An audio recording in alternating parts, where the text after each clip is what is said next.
learners. So we've come to the final video for Methanex versus United States of America. So in this video we will look at how did the tribunal take a decision with regard to the question of violations of NAFTA provisions. As we've discussed earlier, there are three provisions that Methanex stated that were violated by United States, and the first one was Article 1102 National Treatment Provision, Article 1105 Fair and Equitable Treatment Provision, and Article 1110, that is expropriation provision.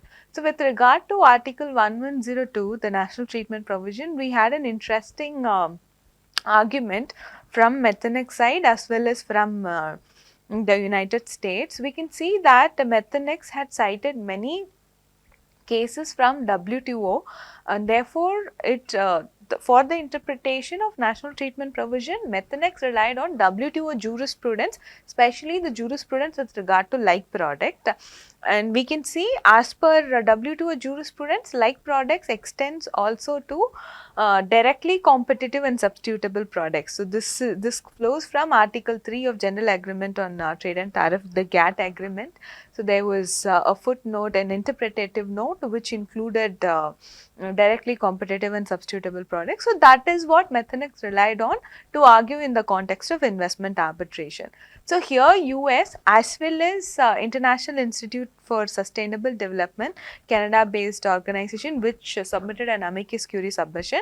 So US and this organization argued that WTO jurisprudence is not relevant for an investment arbitration, and in this case the US contended that the national treatment standard provided under Article 1102 is a different standard than that of a GATT provision.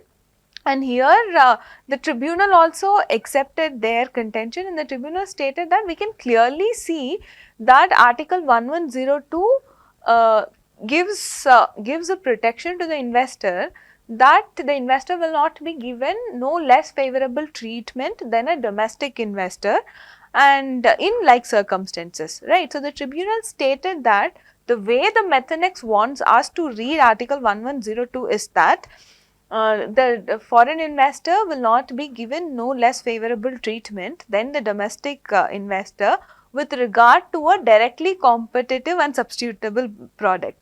So then Methanex tribunal stated that this is not something that is not explicitly mentioned in Article 1102, and Methanex stated that the drafters of chapter 3 and drafters of chapter 11, they have carefully drafted the provisions, and therefore it is unwarranted on the part of the tribunal to read something that is explicitly not there.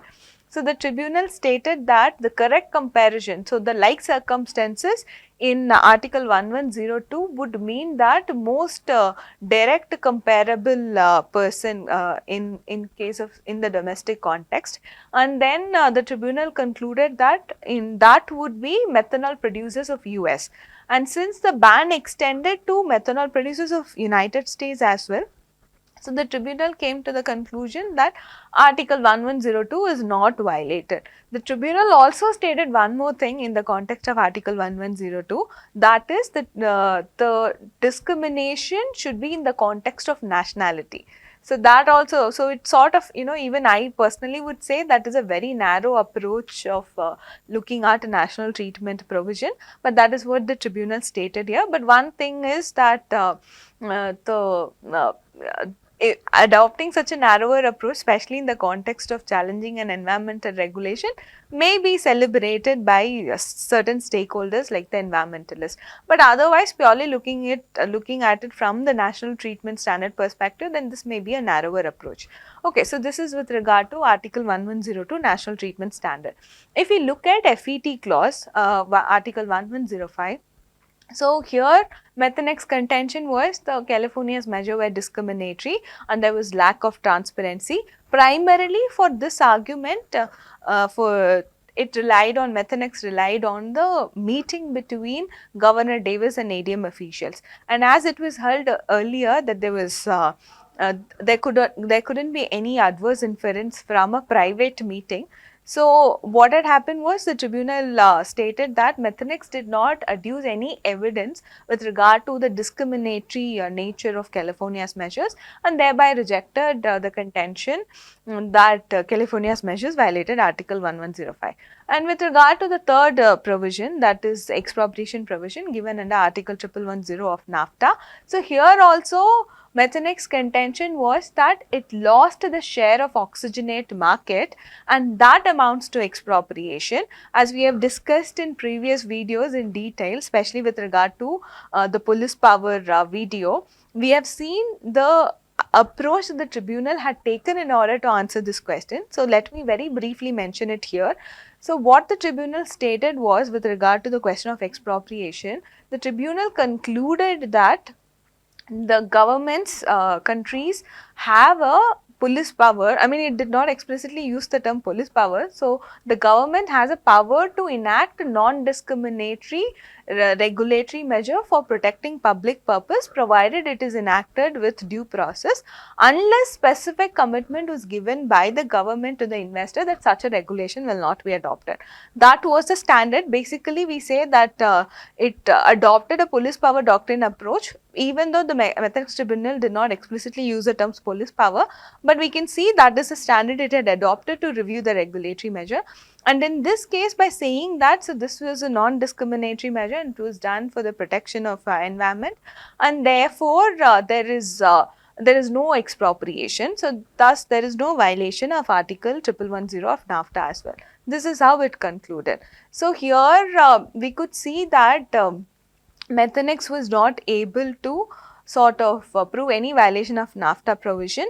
If you recall what we discussed in the very first video of factual circumstances of the case, the tribunal had stated that in the context of US requesting for a separate hearing looking into the credibility of Methanex contention about intention of the governor.